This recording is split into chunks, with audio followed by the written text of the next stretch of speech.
This video is to show you how to be the ultimate office machine. There were times where I had 50 open tasks over the course of like 2 weeks. Not that I was doing other tasks too and knocking them out, but more tasks keep coming along. And you've got to do the work of like 3 people. This is a system based off the bullet journal, but modified for the office. I only needed 3 things. Some sort of notepad. I like these, because it's what we had at the office, so it's what I worked with. So, Post-its, a pen. So, at the office, you have a gazillion tasks coming in. You've got to be able to organize everything coming at you and get it done and not lose anything in the waterfall that keeps rushing over a mountain of work. So, what do?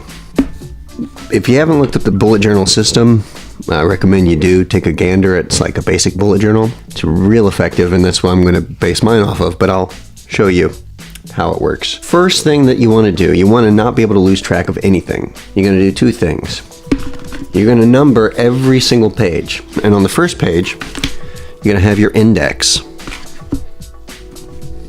And you're going to have this because anything that's important, you just put whatever it is that you've got in your system and then the page number beside it. So now, how do we get tasks? Let's pretend that it's January 29th. And if you want to write the year, you can write the year. It's good for records down the line. Let's say I get a phone call. Before we start our day, just know this. You've got a waterfall coming at you, and you want to catch every drop so that nothing gets lost. Well, you've got to write down a lot. So there's a lot of writing involved in this, and if you're diligent, even though you do more writing using this system and you stop and you'll write things down more often than maybe you want to, you will benefit by having a record of everything. And little menial tasks, like when it gets too crazy, obviously give yourself a little leniency. You don't have to write down like that you spoke to Tim for 35 seconds about your coffee break. If a phone call comes in, yeah, I'm going to write down everything. First thing, I sit down at my desk before I even have time to get everything set up, whatever. I get a phone call. We'll say it's 8 a.m. All right, 8 a.m. right there. First task. And I'll just put a little dot. Then I will write phone Ted. He wants to see when the widget will be finished. When widget finished. Now, I may need to ask about when the widget is finished. I tell Ted, well, I'll ask and I'll get back to you. All right, ask Teresa, and I'm in a hurry, so I don't even say the whole thing. I just link it with a line. Ask Teresa, line. What are these dots? These dots are the key. These dots are the key. You don't want to lose your tasks. You want to know when you finish them. As soon as I hang up with Ted, I'm going to write on here. The end time, 5-minute phone call. So wrote 8:05 right there. Did I really just break my pen? Broke my pen. So, at 8 he called phone Ted when widget finished. I need to ask Teresa, but I'm also going to have to call Ted back, right? What I've done is I hung up the phone with Ted and I X'd that. X, if you have a dot, an X means you're done. Sometimes you're not going to be able to cross it off right away. Sometimes you're going to want to delegate it to somebody. Sometimes you're going to want to schedule it. Sometimes you can't finish the task now, but you don't want to lose track of it. We've got answers for that. So ask Teresa, and I also know I'm going to need to call Ted back. Right below that, CB, call back. You can use any, obviously, things that you want to use, or you can say full text, but me, I didn't have a lot of time, so I had to use acronyms. That's not an acronym. I forget what it's called. CB, call back Ted. Now, if I were to just wake up tomorrow and go, what did I not finish? What would I see? I would see that I did not ask Teresa and that I've not called back Ted. And when I ask Teresa, you know what I'll do? I'll add a little X. What goes there? The end time. So I asked her at 8:15. Now I need to call back Ted. At a glance, I know what I need to do because this dot is an X'd off. Now, somebody walks up to the front desk and they say, I want to make an appointment. I'm going to add a new task at 8:17. So, Steve, make appointment. And what I put here is Steve, make a PPT. Again, it's an abbreviation. The key thing here is you got a lot coming at you, so you need to catch it quick and you need to throw it down on paper so that you can pull it out of a bucket as soon as you got a little nook of time so that you can knock that task out so the waterfall doesn't drown you.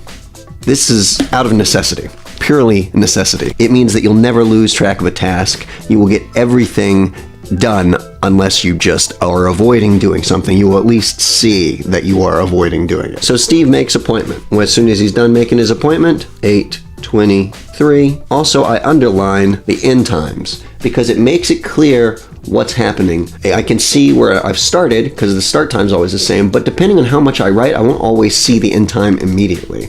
This is useful because it also helps me to keep myself accountable for how long a task is taking, and anybody who needs to check my stuff to see when it was done. Also, if I'm talking to somebody and Steve calls back and goes, "We never made that appointment," because Steve has, let's just say, some sort of amnesia type issue, I can say, "Well, I spoke with Steve at 8:17 and we made an appointment and finished at 8:23, and that's when we made the appointment." Of course, right now, if I look, I can see that it's not done. So why would I have written that 8:23? Well, I wouldn't have. I need to X this off. Lovely. You just keep writing things down. Sally comes up and says, "Hey, what was the password for the server?" And you give it to her. Then you quickly write down PASS, password, server, Sally.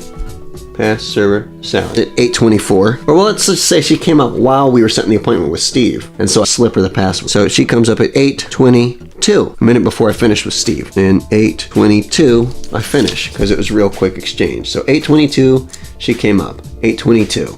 Here you can see 8:23 is when I finished with Steve. So you can see that these went beyond even this task, but you know that by just looking at the times. It also is good for auditing your own time and how long certain tasks take. If you're ever curious, how long does this really take me? Well, just go back and look at the tasks. Pretty much everything. Every task that comes at you, everything that comes down the stream, every log, every branch, every rock that comes down that stream, you're going to scoop up in this thing. Start time, is it done or not? End time. We still haven't called back Ted. So we're about to pick up on the phone and call, and the boss of bosses walks in the room. "I need you to proofread this paper and fax it." What are we going to do?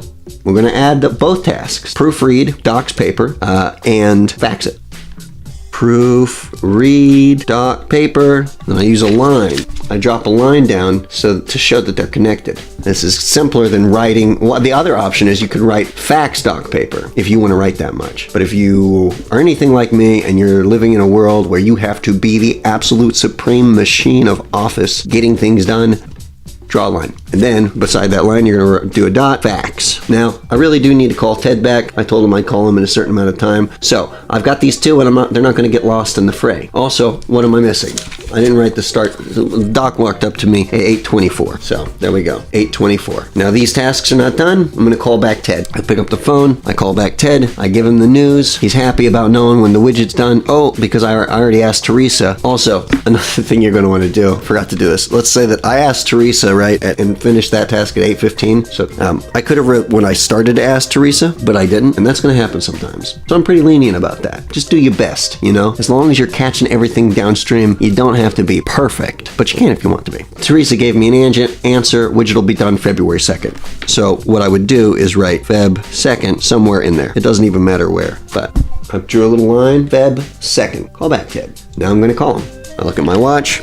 Golly, it is 8:24. So I will write that where? Here. Now it's going to get really cool here in a minute because we're about to skip forward into the future. We're about to cover tasks that so that you can keep track of things for weeks and not lose stuff. Because if your whole day is like this and moving that fast, if you know what I'm talking about, when your day moves that fast and there's that much coming at you, you have to solve a couple problems that are going to come up when you're doing this system. So we called Ted back at 8:24, cross that off, and we're going to write the end time. We finished talking to him. He thanked us. It was a 3-minute phone call, so 8:27.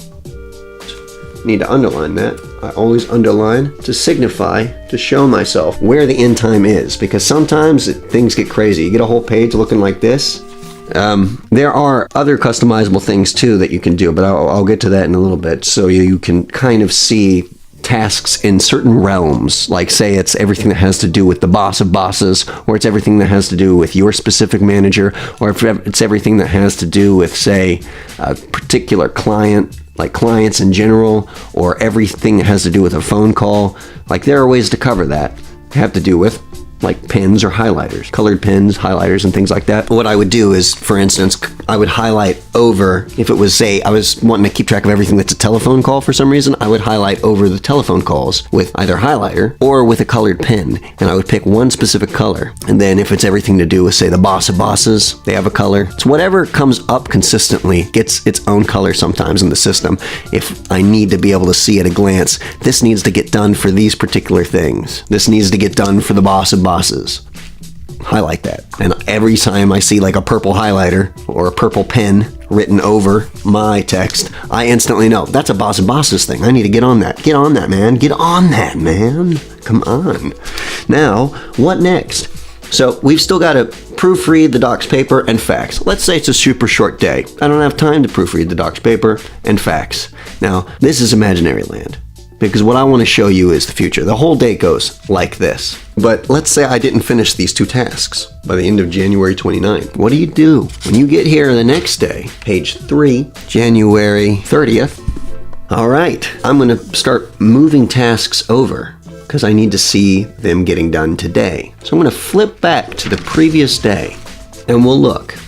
Let's also say that before I left, I had a couple other tasks come in. One, email the boss's cat, and then, let's say, reinstall fighter jet in office bathroom. A couple more things. They came in at 8:35 and 8:45. And I didn't get those done either. So now, when I'm looking at the next day, January 30th, I'm going to flip back over here, or you could do this right before you leave. I mean, it's whenever you have the time to do it. But if you get in the office and you need to be like, all right, time to get to work, you go to January 30th, you go, all right, time to start writing down tasks I need to get done. What you can do here is you can see instantly. I did not proofread the doc paper. I need to do that, because that's the doc. I need to fax it. I need to email the boss's cat, and I need to reinstall the fighter jet in the office bathroom. And if you're not doing those things, I mean, you're going to be in trouble, so you got to get on it, man. So I'm going to start writing these tasks down. First, I got to proofread the doc's paper, and line down, I need to fax it. So I draw a dot and write fax. Oh yeah, nothing but the fax. Proofread. Line down, I know it's connected. Fax, that way I don't have to write it. Fax proofread doc's paper, right?